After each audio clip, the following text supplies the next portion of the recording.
Well, welcome again to our show. Sit there, watch the show, listen to the show about 30 minutes. I have a fantastic guest today. I'll tell you about him in just a minute.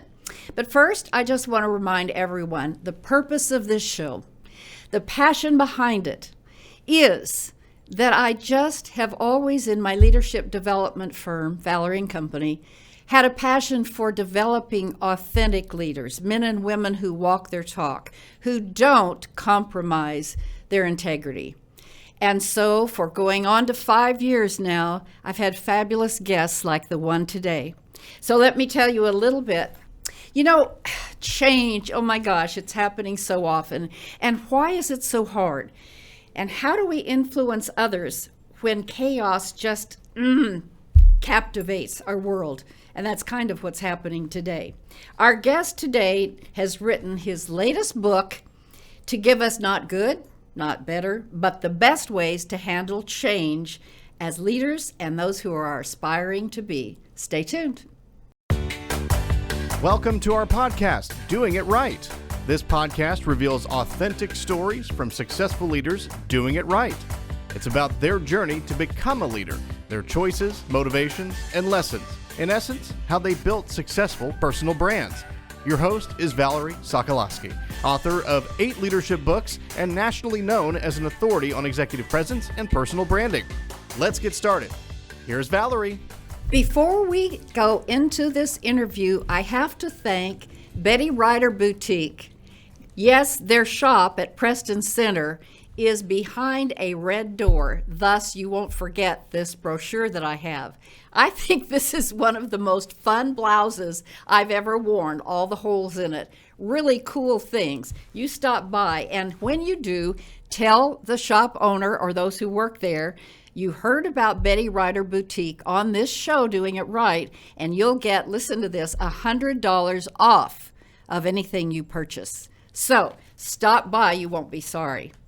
Okay, as an author myself, I know what it takes to write a book or more, and the process fascinates me. I want to welcome Erik Van Alstine to the show. Welcome, Erik. Thank you, Valerie. It is great to be here with you all. Well, I'm holding this current book that we're going to talk about. It's titled Automatic Influence. Wouldn't that be awesome? New Power for Change in the Work and Life. And you've written how many books, Erik? Well, a good amount more than one, but this is the first one to be published. So there's 8 books in the works behind the scenes because I've been doing this a while. When I interviewed you before the show, I was amazed. And tell us how many books you have read, from what age, and how many things you write every day. So from an early age, I've had this insatiable curiosity about how things work, how the world works, how life works. In fact, I remember being young at Christmas time and getting like a little toy with the Godzilla head with, you pull the toggle and the mouth moves. And I enjoyed that for about a day. And then it was this question of what is making the mouth move? And now I'm probably 6, 8 years old here. So I'm taking a Godzilla apart for the sake of science. I don't think I ever put it back together again, but always have had this insatiable curiosity about how things work. And I've been reading books about history and even, things like economics and philosophy and psychology for years and years. It started back when I was very young, again, just following my curiosity where it leads. And today I have a library of about 1,000 books, and they're large books, substantial books, typical averages a few hundred to 300 to 500 pages. And I have read 700 of them cover to cover with notes. And so it's just all about figuring out how things work. And that curiosity has driven me to habits of reading, which eventually became, in my late 30s, habits of writing as well. All right, I have to ask you, we all enjoy reading, I think, but wow, that's over the top. Is there a way to read without reading every word that you can then learn to get through the book and capture the nuggets? And you and I talked about you simplify how you write the book. Tell us about that.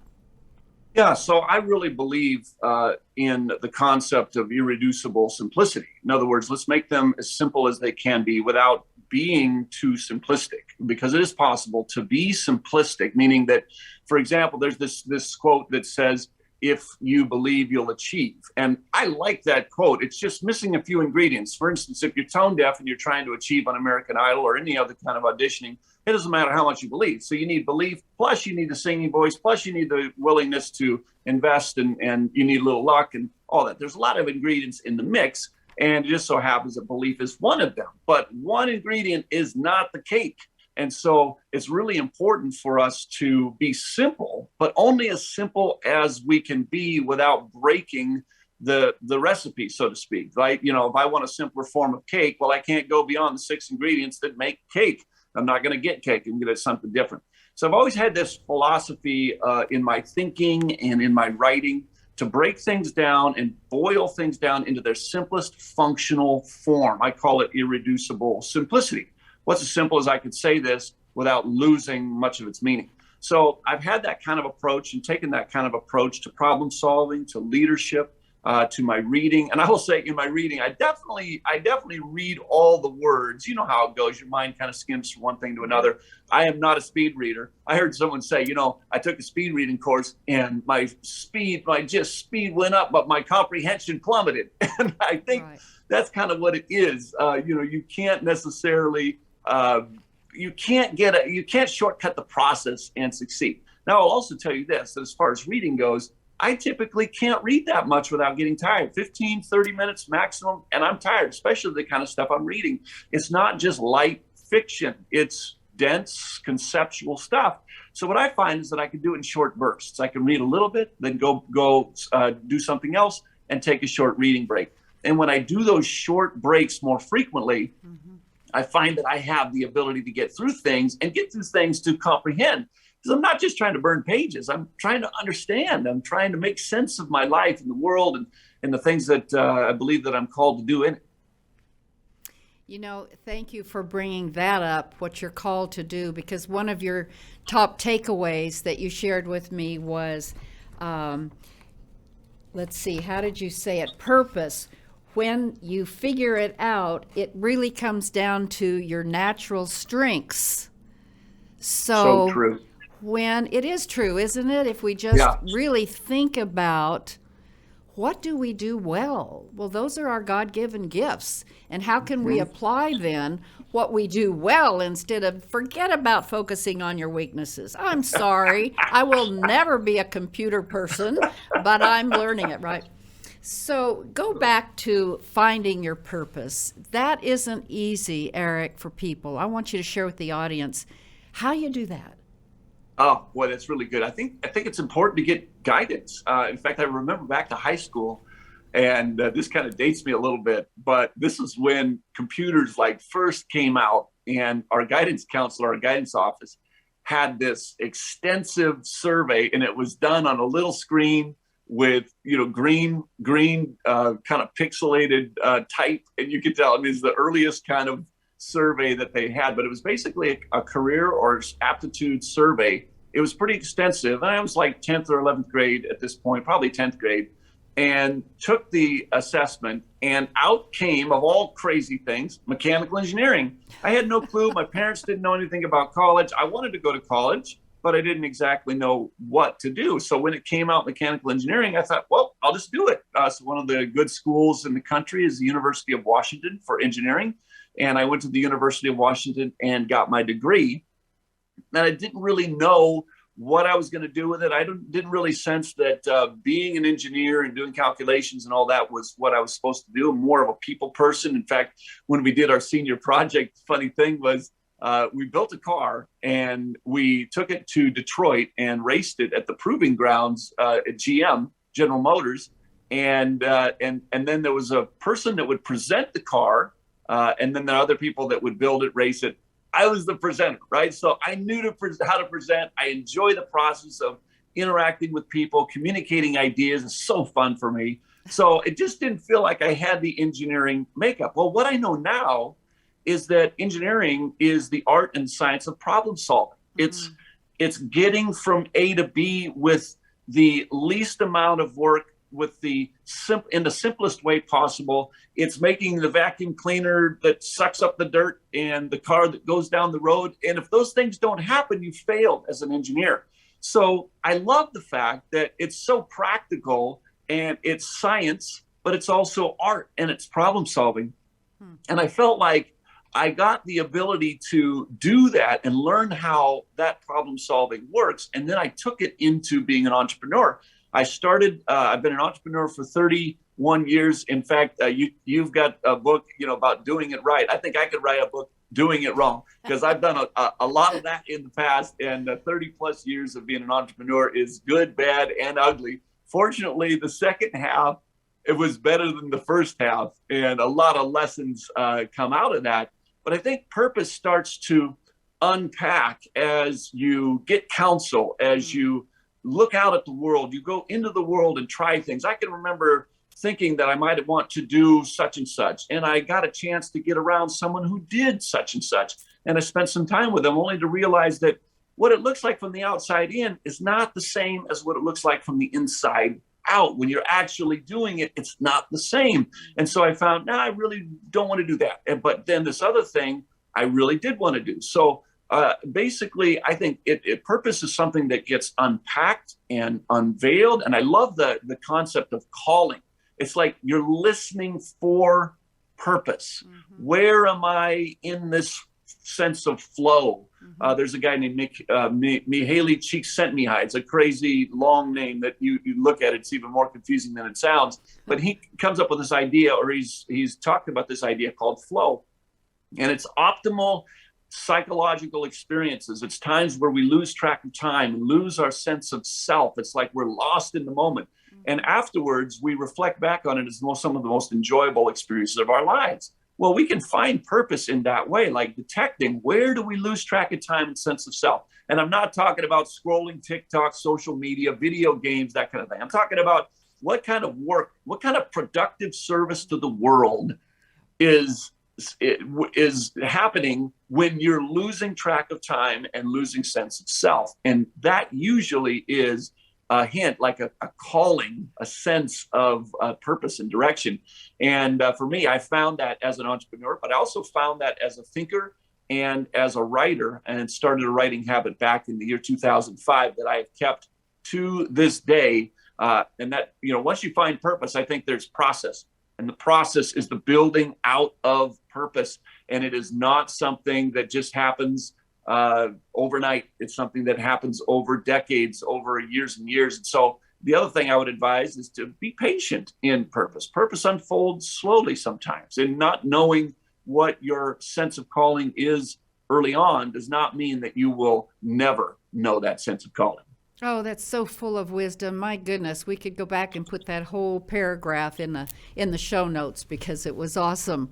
I had a very interesting thing happen to your point about finding your purpose, not what you think somebody's purpose is for you, including parents. But a woman worked for me for a time, and she was just as fun to work with me as she could be. Great personality. And one day she came to me and she said, Valerie, I hope you'll understand this. I have loved working with you, but I'm going to go do what you do.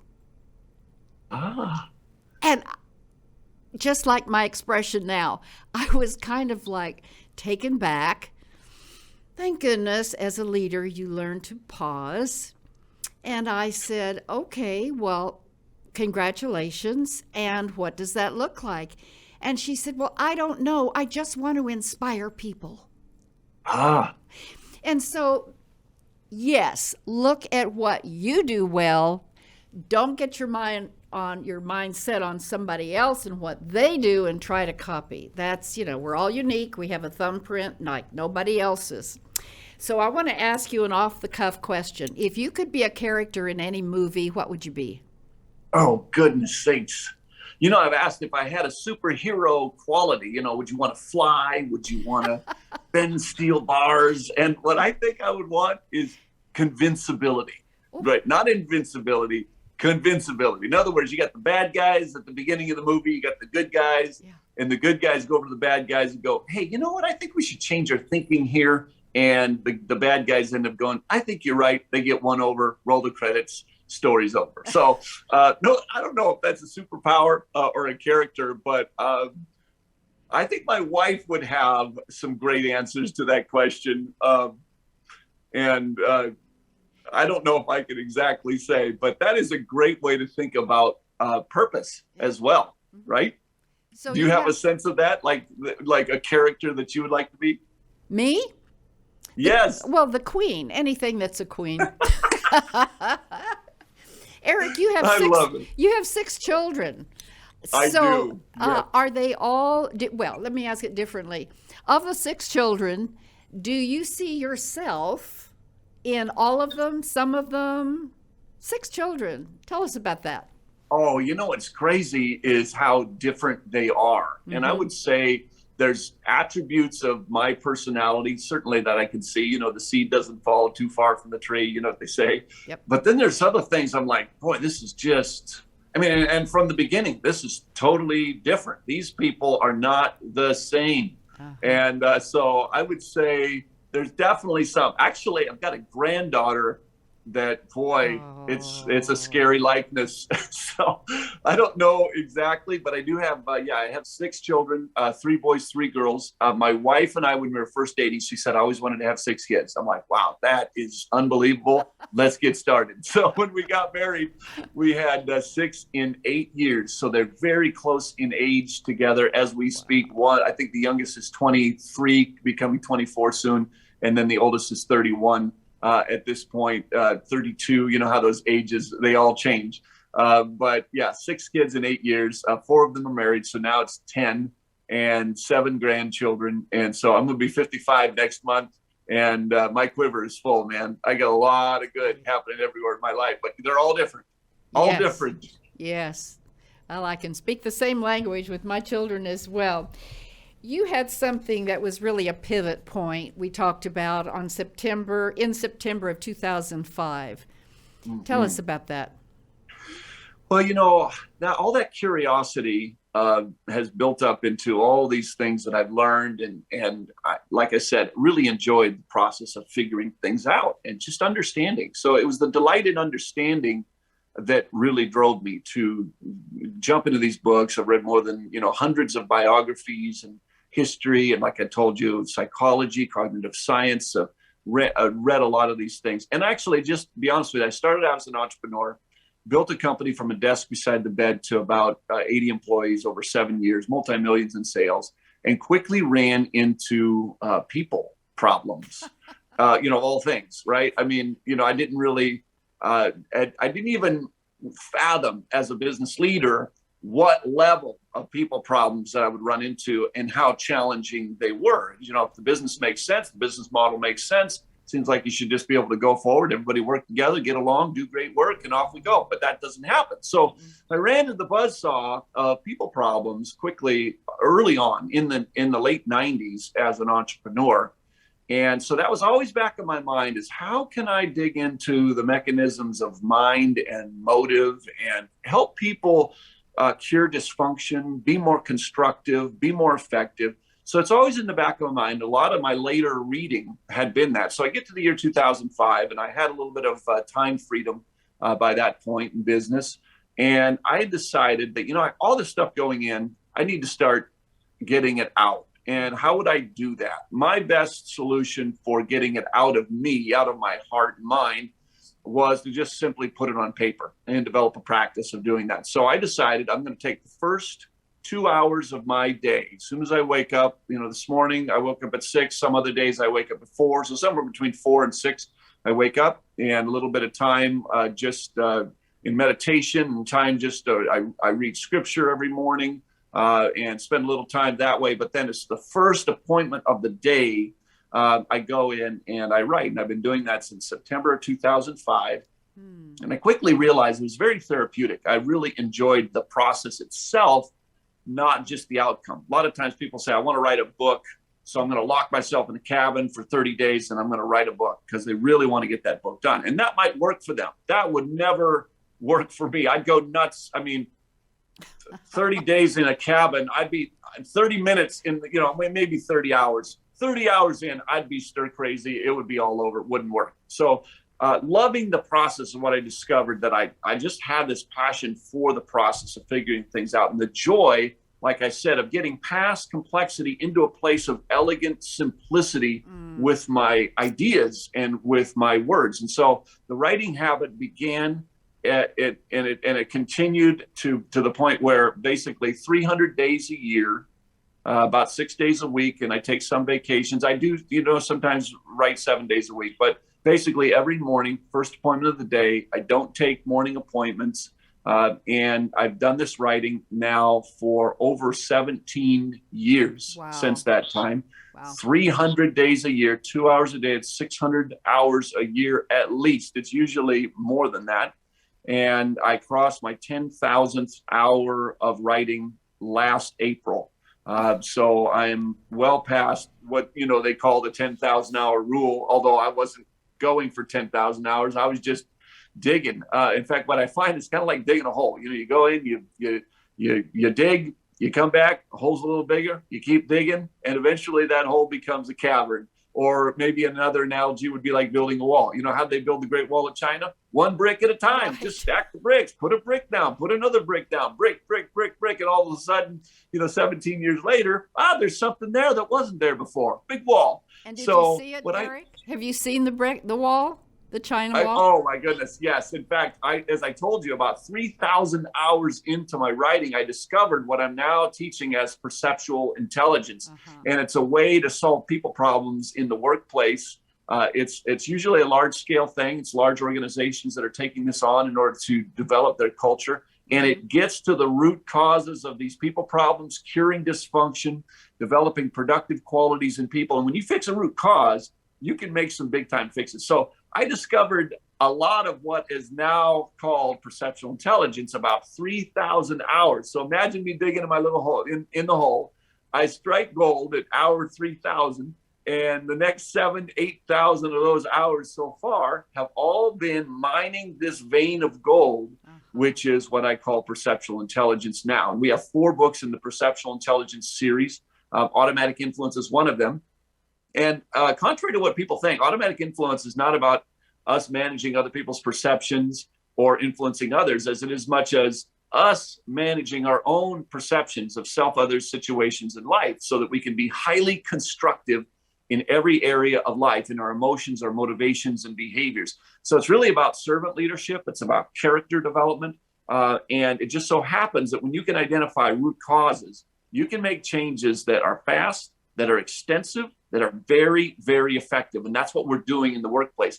But it all started with just getting in there, following the process, enjoying the process, making discoveries, like you said, about purpose. I think real purpose for me came about, like I said, hour 3,000. I discovered something that is now being celebrated as a very effective solution to some real problems. And it's just a joy to be able to see that happen. That was awesome. And one of the nuggets that just hit me in my heart that I would reiterate is, and it leads to purpose, is you've got to just get in there and dig. Life's joys aren't just going to come to you. I was speaking to a younger person not so long ago, and he said, I just don't know what I want to do. And so he was stuck. He really was just stuck. He didn't know what kind of a job to look for. He didn't really have much of a ambition to go and look for it. And all I could say to him was pretty much what you said, and that is, it's a process. Be patient, but do put the feet on the street and try something. Erik, right. This under the banner, audience, you will see all the information about Erik, about his book, about perceptual intelligence, his company. I've been involved with it, and he's got some very different and good perceptions about different than emotional intelligence. It's more about perceptual intelligence. So, Erik, if there's one last thing you can say to all of the audience, men, women, all ages, but all either wanting to be a leader or in the leadership roles, what would you leave with us? I would say celebrating the work is really the key, and loving work for its own sake. I think a lot of times we use work as a means to get money, to get freedom, to get leisure. That the whole leisure trap is a big trap. I think that we're happiest when we're out there making things happen. Theodore Rubin said that happiness does not come from doing easy work, but it comes from the afterglow of satisfaction of when you're achieving a challenging task that demands your very best. The afterglow of satisfaction is that you worked, you went out and did something. And even if that something doesn't look glamorous, it's not about what your parents wanted, something your parents wanted you to do. It's not about something society says that you should do. It's about going out and doing the simple work of making life happen, making good things happen. And we are about as happy as we make up our minds to be. We are about as happy as we decide to make good things happen in our lives, which means, for example, I just did a garage makeover, right? My own garage, completely made over, cleaned up, perfectly in shape. What a joy that brings. I think everyone right now, if you're wondering what to do, go clean your garage. There's a lot of stuff to do if you just go out and you decide to get at it. And I think another thing too, is I was thinking about your friend with their goal and they're wondering what to do, is if you don't have a goal. I heard a famous motivator once told me this. It says that make finding a goal your goal. Now you have a goal. Get on the quest for that purpose. Figure out what those things are. And the truth is, you can't steer a bike that's not rolling. Get pedaling, get that bike rolling, and then figure out where you should take the turns and when. Listen, I'm going to hire you as a motivational speaker anywhere I can find that you can speak. This has been incredible. You've inspired me on a lot of levels. I'm going to go back now and listen to every word you said, because there really were, Erik, in all seriousness, a lot of wonderful points, salient points to make, and inspiration all along the way. I want to thank you so much for being on the show and taking time. Thank you, Valerie. It's my pleasure. You bet. Okay, audience. So you know that I always end with a Valerieism, and so here it is today. My Valerieism is really pretty simple. It is simply do it right always. Now, this came to me because I have experienced through my career, often when someone I'm told about or in my own business hands in something that isn't doing it right, meaning misspelled words, a lot of that. No, spell check doesn't always get it. Or unfinished thoughts, or whatever it is. Now, am I too critical? No, I don't think so. I'm professional. And I expect something that is handed to me that I have asked someone for to be completed staff work, number one, and professional, number two. And so I hope that resonates with you. Whatever you do in your role, do it right. Now, one final thing. I want to remind you that Monday Morning Leadership for Women is now an 8-week course. It's incredible. I love it. Now, yes, I wrote the book, and the book is fun because it was two people talking, and both of them a mentee and a mentor in leadership. And I took those 8 chapters and I developed, with a lot of help, a course that is rolling out, will continue to roll out. Just email me, Valerie@valerieandcompany.com, and bring it into your company. Or let's get a cohort of people that you know would appreciate it together. Let's go for it, okay? Until next time, keep doing it right. Bye for now.